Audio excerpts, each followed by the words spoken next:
Mineva en teden od izvolitve Donalda Trumpa za predsednika Amerike in od lažnega upanja Slovencev, da nas bo Melania vse povabila na garden party v Belo hišo.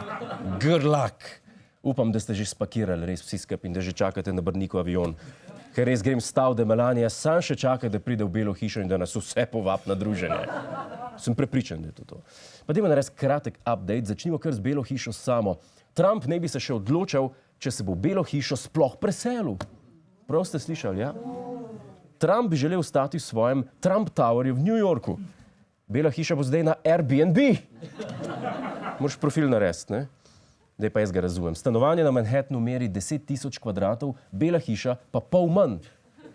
In Trump je že ukazal, da se napis z enega bloka prestavi na Belo hišo. Glejte.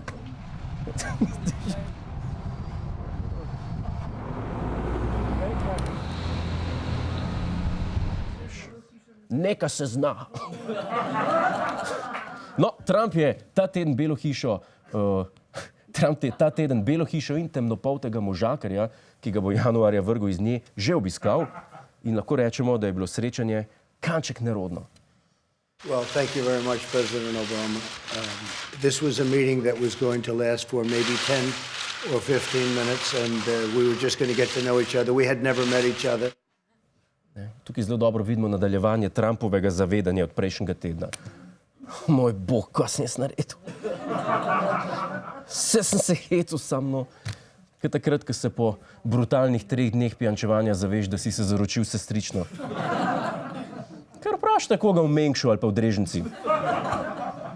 No, najbolj zanimiva so pa jasno spet dejstva, ki se dogajajo postransko in v ozadju in jih z lahkoto prezremo. Obljube, ki jih predsedniški kandidati preko megafonov obljubljajo pred volitvami in stanje le teh obljub po volitvah. Ne, politiki niso bili znani potem, da obljube držijo, a Trump je začel z lomastenjem že prvi teden. On day one, we will begin working on an impenetrable, physical, tall, powerful, beautiful southern border wall. Would you accept a fence? For certain areas I would, but certain areas the wall is more appropriate. Immediately repealing and replacing the disaster known as Obamacare. When you replace it, are you going to make sure that people with preconditions are still covered? Yes. You're going to keep Very that? much try and keep that. Adds cost, but it's very much something we're going to try and keep. Trump ni bil nikoli politika, se je zelo hitro naučil glavnega trika zmagovalcev. Če hočeš biti zvoljen, moraš navadni raje obljubiti vse, kar ti pade na pamet. Ja, ponedeljki bojo frej. Perlovšin ne bo vsak dan 10-krat po radiju. Korupcije ne bo, ni blema, vse. Ko si enkrat na oblasti, itak ni več važen. Mislim, Donald, te obljube tvoje, to je kar na nivoju tiste pristne slovenske. Povije, dožemo pa seksal, pa magari babe, če jo treba. Thanks, stari. No in kot ste verjetno že opazili, se je zaradi Trumpa in Melanie celotni Sloveniji kolektivno trgal. Slovenija mora to izkoristiti. Politiki pišejo pisma in hočejo, da jim zrihta audienco pri predsedniku Donaldu. Prva, ki sta se šla prilizovati prvi dami, sta seveda Cmerar in Kevlar Karl. Vaš uspeh je za Slovenijo zgodovinskega pomena, ljudem pa v veselje in ponos, je zapisal premier Cerar. Karl Erjavec pa Melanii med drugim sporoča, da se že veseli prvega srečanja. In kaj bo na prvem srečanju? Kaj ti bo dala ključe od bele bajte? Pa mobi od Trumpa? Dajmo se malo pomiriti, no. Melanijo boli ogromen zlat kurat za naše politike in Slovenijo, dragi moji.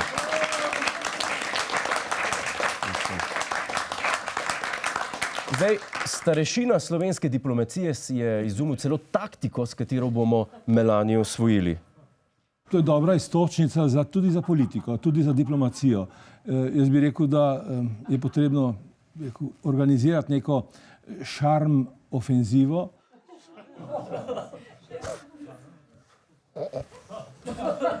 Šarm ofenzivo, kako to zgleda? A gremo vsi Slovenci pred Trump Tower, 5 pod oknice, pa ji družno rečemo, kaj ti pa kar sama tle. Dimsi, moraš priznati, da šarm ofenziva zveni malo napadalno. To je nekaj, kar ima Bill Cosby, preden ženski pijačo vrže v spavalo. Ne pa mi. No, izkoriščenje Melanie ni edino, kar je padlo tem genijem na pamet. Zdaj predlagajo Slovenijo kot kraj, kjer bi se na zmenku srečala Putin in Trump. Najprej je idejo dobil spet Rupel, pa še en ruski poslanec. Zakaj ne bi Slovenija ponudila torej, našega terena kot kraja za srečanje? Позволю высказать предположение, чисто интуитивное, кстати, ни на чем, ни на каких знаниях не основано, что, скорее всего, Путин и Трамп встретятся в Словении. Vsi govorijo o tem srečanju kot nečem dobrem, ne povejo pa nam, zakaj bi se morala dobiti pri nas. Ne zato, ker smo diplomatski paradiž, ampak zato, ker v taki banana republiki ni problem zapreti vseh avtocest in vse policaje porabiti izključno za ta cirkus. Ajde, vsi v Poreč za en teden! Če mene vprašate, bi se morali v tej državi malo umiriti glede Melanije in njenega Donalda.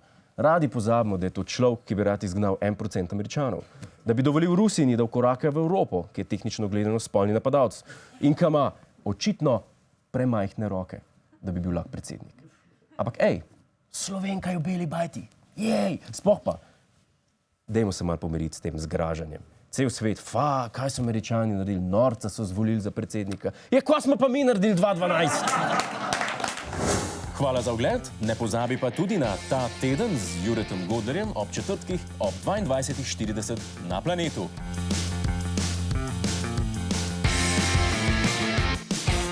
Hej tujec, polajkaj nas na Facebooku, posledi nas na Twitterju in naroči se na naš YouTube kanal.